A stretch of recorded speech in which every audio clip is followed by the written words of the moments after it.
Привет, Андрей, как тебе живется в этой квартире? Привет, Ольга. Мне здесь очень нравится. Смотрю из окна, так близко офис. Это удобно? Очень удобно. Я хожу на работу пешком всего за 10 минут. Здорово. Тебе не нужно тратить время в пробках. Да, я экономлю много времени каждое утро. Ты завтракаешь дома или в офисе? Чаще дома. У меня есть время спокойно позавтракать. Это прекрасно. А как ты проводишь вечера? Когда работаю рядом, могу прийти домой пораньше. Значит, у тебя остается больше времени для себя. Да, я могу читать книги или готовить вкусный ужин. Я бы тоже хотела жить недалеко от работы. А твой офис далеко отсюда, Оля. Мой офис на другом конце города. Еду на метро. Это занимает много времени? Почти 40 минут туда и обратно. Это непросто. Ты устаешь в дороге? Иногда да, особенно вечером, когда метро переполнено. Я понимаю тебя. Я раньше тоже много ездил. А сейчас ты можешь больше гулять на свежем воздухе. Да, я часто хожу в парк после работы. А тебе не скучно жить в таком деловом районе? Нет, тут много кафе, магазинов и спортзал рядом. Это очень удобно. Все рядом, можно быстро сходить. Еще мне нравится, что район здесь очень спокойный. А если хочешь встретиться с друзьями? До центра города на метро всего 3 остановки. Классно. Значит, ты быстро попадаешь на встречи. Да, и домой возвращаюсь без пробок. Наверное, жить рядом с работой– это мечта. Согласен, это экономит время и дарит хорошее настроение. Спасибо за разговор, Андрей. Я подумаю о переезде ближе. Какой сегодня прекрасный день в саду, правда, Анна? Да, Александр, очень солнечно и приятно. Я люблю наш сад. Мне тоже нравится. Сад приносит столько радости. Я согласна. Здесь так спокойно, можно отдохнуть от города. Да, и воздух тут чистый. В городе такого нет. В саду всегда свежо, особенно утром, когда роса. Мне нравится выращивать овощи. Это полезно и вкусно. Да, свои помидоры и огурцы намного вкуснее магазинных. А ты пробовал выращивать клубнику? Да, в прошлом году я посадил клубнику. Был хороший урожай. Я тоже хочу посадить клубнику. Может, этим летом попробую. Если хочешь, я дам тебе рассаду. Спасибо, буду рада. А что еще ты выращиваешь? Я сажаю морковь, редис и зеленый лук. У меня есть только цветы и немного укропа. Цветы украшают сад, делают его красивым. Да, особенно летом, когда все цветет. А тебе нравится поливать растения? Иногда да, это расслабляет, но иногда лень. Зато после дождя все выглядит ярче. Дождик помогает нам экономить время. Да, и растения получают больше влаги. В саду можно работать всей семьей. Это сближает.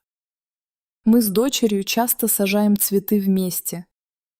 Это замечательно. Мой сын любит собирать ягоды.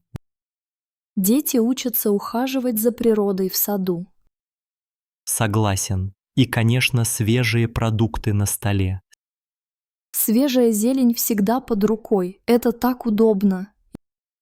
Еще сад– хорошее место, чтобы пригласить друзей. Правда, мы часто устраиваем пикники на траве. Сад– это не только работа, но и отдых.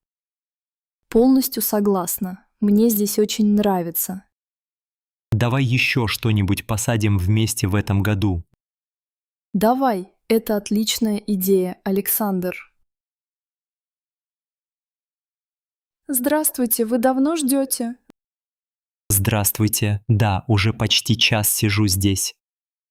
Все врачи заняты сегодня. Это удивительно. Да, я пытался записаться онлайн, но не получилось. Я тоже пробовала через интернет, но очереди большие. Похоже, сейчас все болеют. Весна– трудное время. Да, простуда очень распространена весной. Вы часто ходите к этому врачу? Нет, редко. Но сегодня у меня болит горло. Понимаю. А мой сын, у него высокая температура. Ой, бедняга, надеюсь, ему скоро станет лучше. Спасибо. А вы из Новосибирска? Да, я живу здесь всю жизнь. А вы? Я из Томска, но сейчас работаю в Новосибирске. Понятно. Здесь больше клиник, чем в Томске. Клиник много, но попасть к врачу также сложно. Нужно записываться заранее, минимум за неделю. Верно. Или вставать очень рано, чтобы взять талон. Я пыталась сегодня рано прийти, но уже было много людей. У меня то же самое. Сегодня особенно много пациентов. Иногда лучше звонить по телефону, чем ждать тут. Да, но телефоны не всегда отвечают быстро. Когда-нибудь вам удавалось записаться с первой попытки? Нет, всегда жду или зимой, или летом, когда людей меньше. Мне тоже удобнее летом. Город пустеет, врачи свободнее. А сейчас все хотят лечиться до отпуска. Правда. И погода меняется, люди часто болеют. А вы обычно чем лечите простуду? Я пью чай с лимоном и отдыхаю дома. Хороший способ. А я всегда беру малиновое варенье. Это по-русски. Варенье помогает при простуде. Надеюсь, нас скоро пригласят. Желаю вам здоровья. Спасибо вам тоже. Терпения нам сегодня. Привет, Катя. Ты давно уже в спортзале? Привет, Максим. Нет, только пришла. А ты? Я здесь минут 10, но сегодня мне тяжело начинать. Почему? Нет настроения или устал? Наверное, просто лень. Иногда не хватает мотивации. У меня тоже такое бывает, особенно зимой. Да, зимой хочется сидеть дома и пить чай. Но спорт помогает чувствовать себя лучше, не так ли? Согласен. После тренировки всегда есть энергия. Как ты обычно себя мотивируешь прийти в зал? Я думаю о результате. Становлюсь сильнее и здоровее. Я смотрю на старые фото, тогда хочется стать лучше. Это хорошая идея, нужно попробовать. Иногда я зову подругу вместе заниматься. В компании тренироваться веселее. Вот поэтому я всегда рад тебя видеть здесь. Спасибо, Максим, мне тоже приятно. У тебя есть любимое упражнение? Люблю бегать на дорожке. А ты? Я чаще поднимаю гантели. Мне нравится силовая тренировка. Я бы хотела попробовать новые упражнения. Могу показать тебе пару простых упражнений. Спасибо, будет интересно. А как ты борешься с усталостью? Я включаю музыку.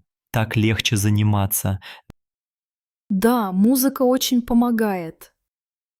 Иногда я делаю небольшой перерыв между подходами. Ты прав. Главное не сдаваться. Да, шаг за шагом будет прогресс. Давай попробуем сегодня потренироваться вместе. Отличная идея, Катя. Будем поддерживать друг друга. Вместе заниматься намного проще. Начнем? Алексей, ты уже заполнил документы для регистрации? Нет, Ольга, я только начал. Здесь так много бумаг. Я знаю. Мне тоже пришлось все проверять 3 раза. Почему все так сложно у нас в Москве? Это бюрократия. Тут всегда много форм.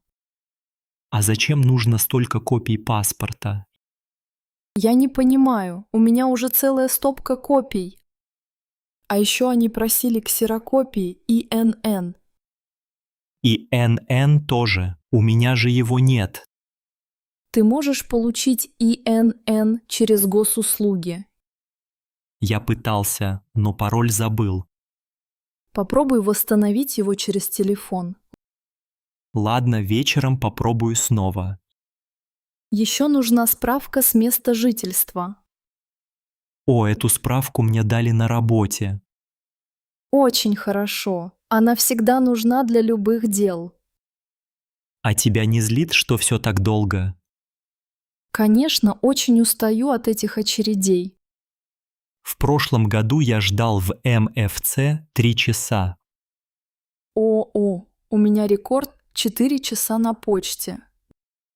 Да, заполнять анкеты – это настоящее испытание. Иногда я даже путаюсь в этих графах.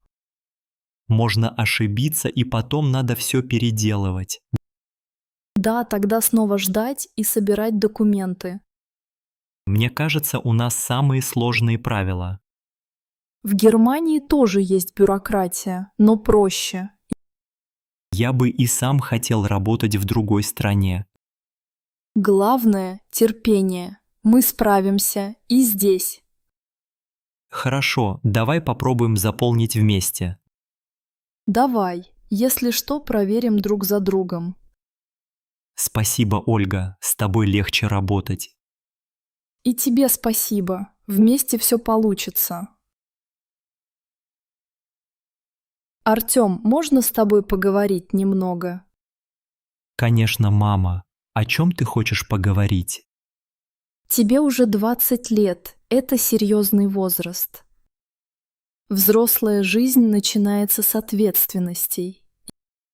Я знаю, мама, но иногда я немного волнуюсь. Это нормально. Все переживают при таких переменах. Что важно уметь взрослому человеку? Например, самому платить счета и планировать время. Мне пора учиться платить за свет и интернет, да? Да, это важно. Ты уже видел счета на кухне? Вижу, вот на этом календаре помечены даты. Правильно. Это помогает ничего не забыть. А что еще нужно уметь, кроме оплаты счетов? Готовить еду, убирать за собой, делать покупки. Я иногда готовлю, надо научиться больше блюд. Я могу показать тебе несколько простых рецептов. Спасибо, мама. Я бы хотел научиться борщ варить. Очень хорошо. Мы сварим его на выходных вместе. А с документами мне тоже нужно разбираться. Конечно, паспорт, страховка, договоры важны. Давай вместе посмотрим твои бумаги на столе. Спасибо. С бумагами я часто путаюсь. Постепенно ты привыкнешь, не переживай. Думаешь, у меня все получится? Я уверена в тебе, Артём. Ты уже многое умеешь. Я хочу быть самостоятельным. Это важно для меня. Ты вырос отличным человеком. Я горжусь тобой. Спасибо, мама. Мне приятно это слышать. Всегда помни, я рядом, если нужна помощь. Знаю, я всегда могу к тебе обратиться. Ну что, начнем планировать следующую неделю. Да, давай. Это хорошая идея. Привет, Оля. Как тебе жить в большом городе? Привет, Иван. Мне нравится, здесь всегда интересно. Да, здесь много кафе, магазинов и парков. Согласна. Я люблю гулять по красивым улицам. Но иногда на улице слишком шумно. Это правда. Машин много, и люди спешат. В метро тоже бывает тесно, особенно утром. Зато транспорт работает быстро и удобно. Мне нравится, что в городе есть театры и кино. Да, можно всегда найти что-то интересное вечером. Но мне не нравится загрязненный воздух. Здесь действительно не так свежо, как в деревне. Ты иногда скучаешь по природе? Да, я люблю лес и озера. Природа успокаивает. В городе мало тишины и спокойствия. Но легко познакомиться с новыми людьми. Это плюс. Здесь много интересных знакомых. А еще есть хорошие рабочие возможности. Правда, в Москве легче найти работу, чем в деревне. Но аренда жилья дорогая. Да, жилье – большая проблема для многих. В городе много событий, но и много стресса. Иногда хочется уехать на выходные за город. Я так делаю. Это помогает отдохнуть. А ты ходишь на городские фестивали? Иногда. Мне нравятся летние концерты в парке. Я тоже люблю концерты и уличную еду. Город дает много возможностей для развития. Согласен. Главное – находить время для себя. А тебе больше нравится город или деревня? Я люблю город за возможности, но иногда скучаю по тишине. Я тоже. Хорошо, что здесь столько всего интересного. Привет, Алексей. Ты готовишь багаж для поездки? Привет, Марина. Да, я пытаюсь все уместить в чемодан. У тебя есть список нужных вещей в ручной кладе? Пока нет. Давай подумаем вместе, что обязательно взять. Конечно. Для меня важно взять паспорт и билеты. Да, я тоже всегда кладу паспорт в ручную кладь. А еще телефон и зарядку. Без них сейчас никак. Согласен. Еще беру наушники, чтобы слушать музыку.